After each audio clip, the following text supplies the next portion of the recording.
moms. This is April Moore Beasley from Money Mom. And today I wanted to talk to you about loaning money out to friends and family. By nature, we as moms are natural givers, and that's fine. That is absolutely fine. But when you are in a financial pinch and you really don't have it to give, it's okay to say no. And I want to share with you a story about a friend of mine, a very, very good friend of mine. We've been friends for a long time. And one of my sayings is that if you don't have it to give, you don't have it to loan. And you've probably heard that before. But I had a situation with a girlfriend. This was about, oh my God, maybe about 10 years ago now.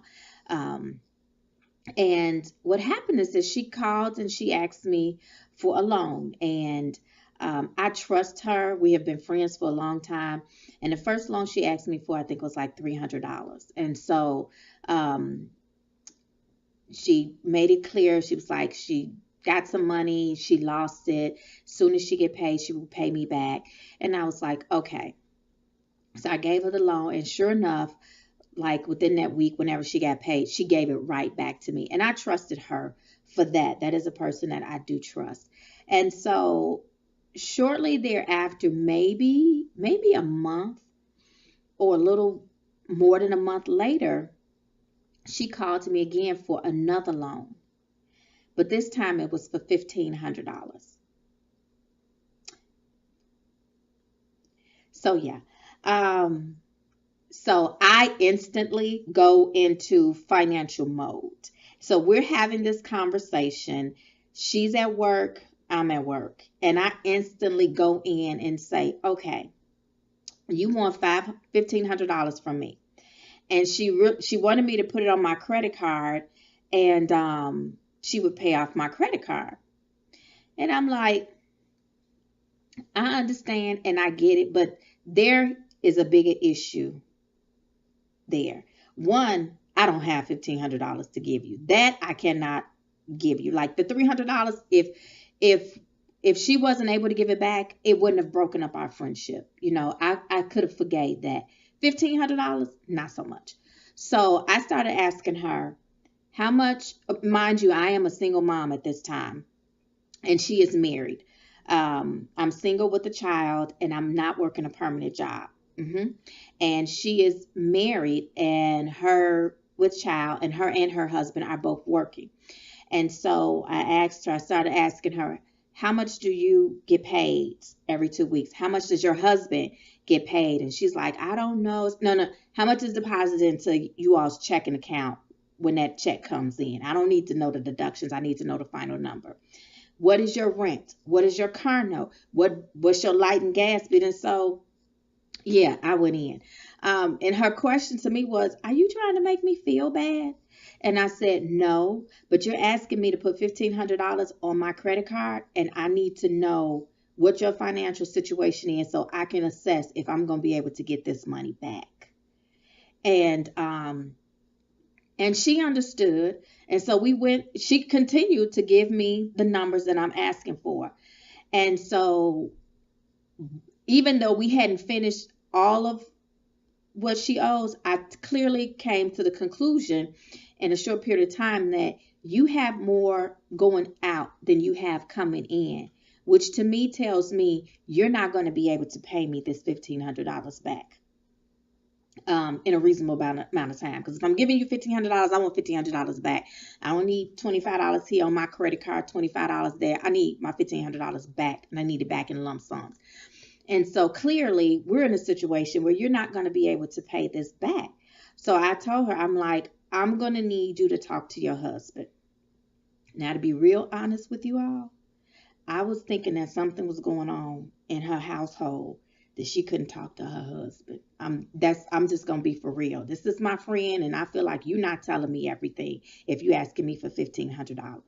So she agreed, and she went to her husband and she explained the situation, because what she told me is that she does the bills and she didn't want him to think that she couldn't handle it. And I'm thinking to myself, you can't if you're asking me for $1,500. But Nonetheless, she did what I asked. She went to her husband. I called her back about 2 weeks later and asked her, did she talk to him? She said yes. He was very understanding, and they were able to come up with the money, um, and take care of the um, the bills. Um, so this was a lesson for a lot of people, because sometimes when people ask you for money, you don't feel like you have the right to question their financial situation, when the reality is you have 100% authority to question them, especially when they're asking you for a large sum of money. You need to know because your emergency is not my emergency. So I understand that you need it. I might have it, but it's some things I need to know about your financial habits to know if I should do this for you. Now, clearly, I could have just said, yeah, you could put it on my bill, and I just waited on you to pay me back. But that would not have been, um, that really wouldn't have helped her, because the reality is she needed to sit down and take a financial inventory, and that's exactly what I did with her over the phone in that short conversation.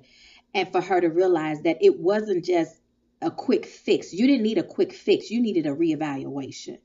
And that's what I was able to give her in that situation. At that time, I did not have Mom's Master Plan, had not even thought about it, but I was still financially working in the financial industry, benefits and retirement savings, and that was something that I did just because I knew how to do that. And I will say that we are still very, very good friends to this day. I um I still call her one of my best friends, one of my sister friends. If anything was to ever happen to me, I know that she would be there for me, and me the same. I will be there for her. But at this point in time, I had to be strong enough to my best friend to tell her, wait a minute, stop, hold up. It's more to this situation than just you needing a loan. So think about it. When somebody is asking you for money, one, if you don't have it to give away, you don't have it to learn. And two, yes, you do have the right to ask questions and find out what their financial situation is to know if they're going to be able to pay you this money back. I just wanted to share that with you. That was a lesson learned, and some people feel like they shouldn't do that. And my point to you is, yes, you should, and yes, you can. So if you have any questions, email mom@moneymominc.com. And if you know a mom or someone who could use this information, please share. Until next time, ta ta.